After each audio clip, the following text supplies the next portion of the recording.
తెలిసితే మోక్షము తెలియకున్న బంధం. My dear masters, Ongole నుంచి సుగుణ మేడం ఒక ప్రశ్న అడుగుతున్నారు.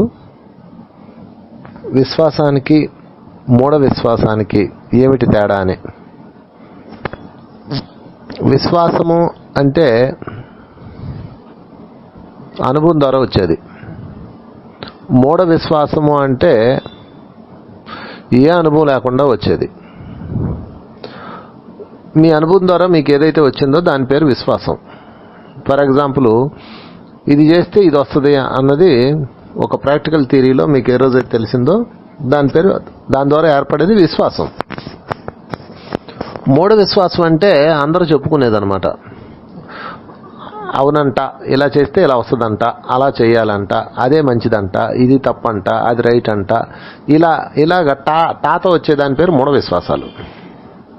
అది చేస్తే ఇది వస్తుందంట, ఆ పూజ చేస్తే ఇది వస్తుందంట, టానే ఉంటుంది. అక్కడంతా టానే ఉంటుంది. చూడండి, ఆ టాలు ఉండకూడదు, అనుభవంతో ఉండాలి.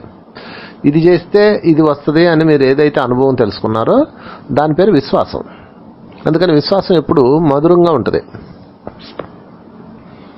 ఎప్పుడు కూడా ఎవరైతే ఏదైతే మీకు చెప్పారో దాని పేరు కేవలం ఇన్ఫర్మేషన్ని మీరు అనుభవం కింద మలుచుకున్నప్పుడు information plus experience is equal to విశ్వాసం.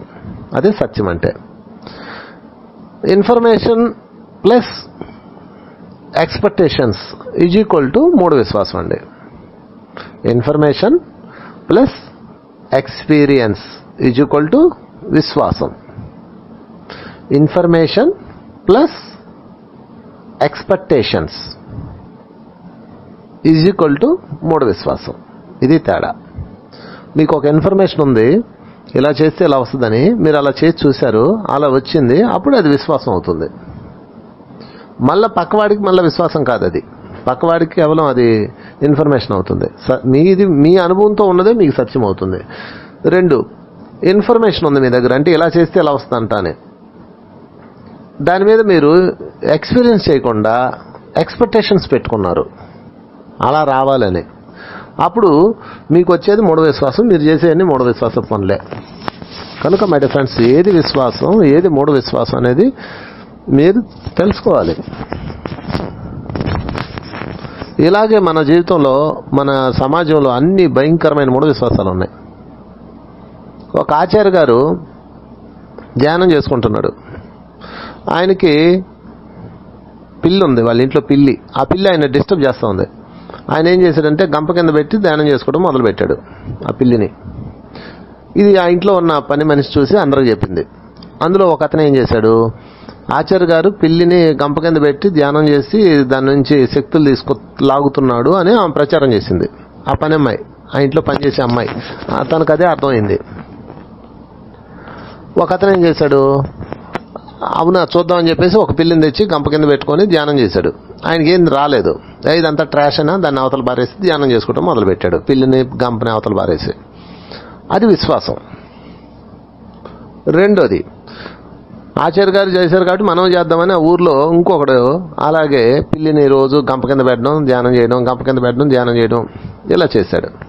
వాడిది మూఢ విశ్వాసం. వాడి కొడుకు అదే చేస్తాడు, వాడి పిల్లలు అదే చేస్తారు, వాడి మనవాళ్ళు అదే, అందరూ అదే చేస్తారు. ఎందుకంటే మూఢ విశ్వాసాలు ప్రబలిపోయినాయి.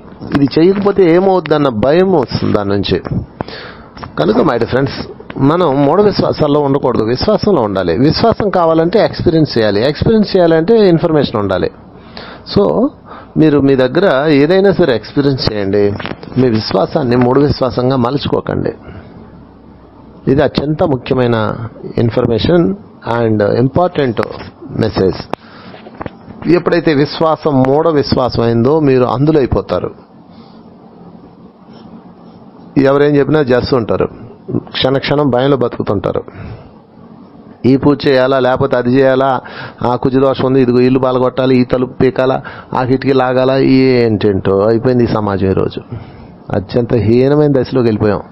డాక్టర్ చేతిలోకి వెళ్ళిపోయాం, వాస్తు సిద్ధాంతుల చేతుల్లోకి వెళ్ళిపోయాం, పూజారుల చేతుల్లోకి వెళ్ళిపోయాం, పండితుల చేతుల్లోకి వెళ్ళిపోయాం, శాస్త్రకారుల చేతుల్లోకి వెళ్ళిపోయాం. మన చేతిలో అయితే మనం లేం, పక్కవాడి చేతిలో ఉన్నాం. ఈ ట్యాబ్లెట్ ఇన్నింటికి వేసుకోవాలంటే కరెక్ట్గా అన్నింటికి వేసుకోవాలి. ఏ మాత్రం సో మై డియర్ ఫ్రెండ్స్, మరొకసారి గుర్తుపెట్టుకోండి, మీకున్న అనుభవాన్ని అనుభవించి అది విశ్వాసంగా మార్చుకోండి. మీ దగ్గర మీకు తెలిసిన సత్యాన్ని, మీకు తెలిసిన జ్ఞానాన్ని అనుభవంలోకి తెచ్చుకోండి. అనుభవంలోకి తెచ్చుకొని దాన్ని జ్ఞానంగా మలుచుకోండి. ఆ జ్ఞానమే విశ్వాసం అవుతుంది. అవిశ్వాసాలని, అంధవిశ్వాసాలని, మూడు విశ్వాసాలని తెలిసి తెలియక ప్రచారం చేయకండి. అది చేస్తే దాని తాలూకు ఎఫెక్ట్ మనం కూడా ఎదుర్కోవాలి. కనుక దయచేసి బాగా గుర్తుపెట్టుకోండి, తెలిస్తేనే, అనుభవం ఉంటేనే చెప్పాలి, అనుభవం లేకపోతే చెప్పకూడదు. అట్లీస్ట్ మీరు దాన్ని పరిశోధన చేయాలి. కనుక మూఢ విశ్వాసాలు ప్రసారం చేయటం, మూఢ విశ్వాసాలు చెప్పడం, వాటిని అందించడం, ఇది కూడా కర్మలో భాగం అవుతుంది. రేపు వాళ్ళు ఎదుర్కొనే ఆ సమస్యలో మీరు భాగస్వాములు అవుతారు. అందుకని దయచేసి మూఢ విశ్వాసాలు ప్రచారం చేయకండి. ఏది మూఢ విశ్వాసం, ఏది విశ్వాసం అనేది మీకు క్లియర్గా చెప్పేశాను. Thank you very much.